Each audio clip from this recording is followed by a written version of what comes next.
Hello, this is Citi News Daily on Citi TV. My name is Zoe Abu-Baidoo. In this edition, the Presidency confirms to Citi News Daily that it made a formal complaint to the CID about corruption allegations made by NPP MP Agyapong and musician A+. We'll bring you the details of this story shortly. Stay with us.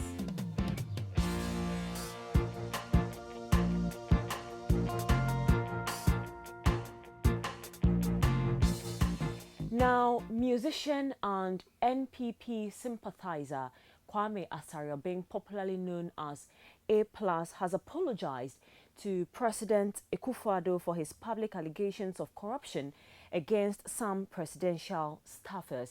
He told Citi News Daily his approach was very wrong.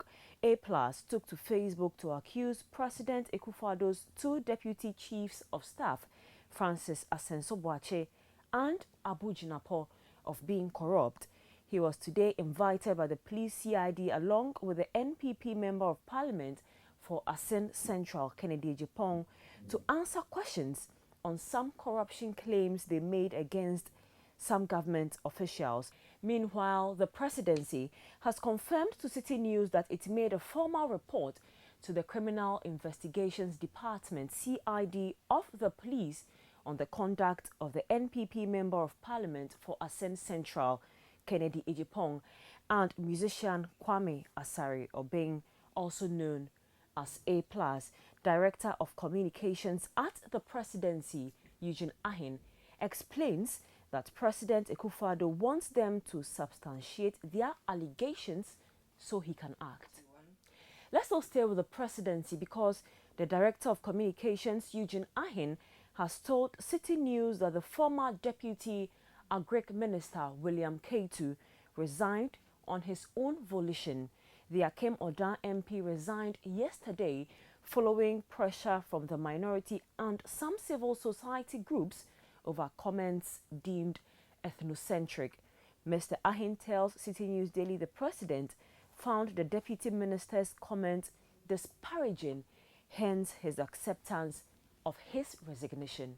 I'm sure if the president was happy about it, he would not have received or accepted the resignation of former deputy minister for agriculture. Like many Ghanaians, definitely think those comments to be extremely unfortunate and certainly unwarranted.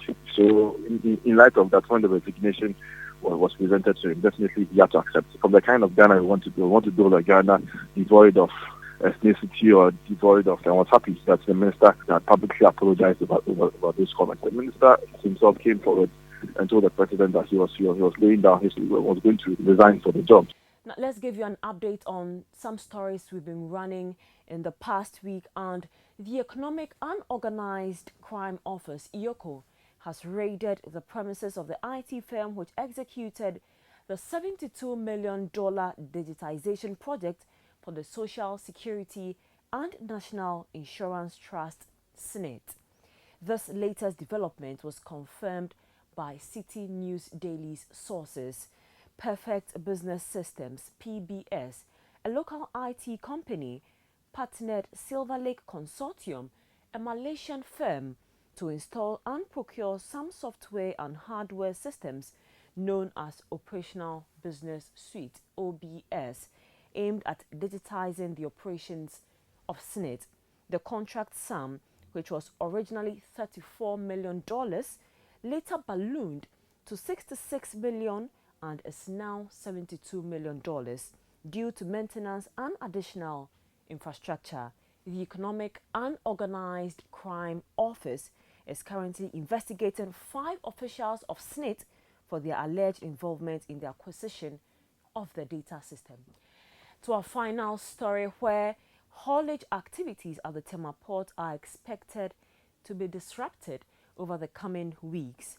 This is because haulage drivers at the port are threatening an indefinite sit-down strike over a new directive by the Ghana Ports and Harbours Authority.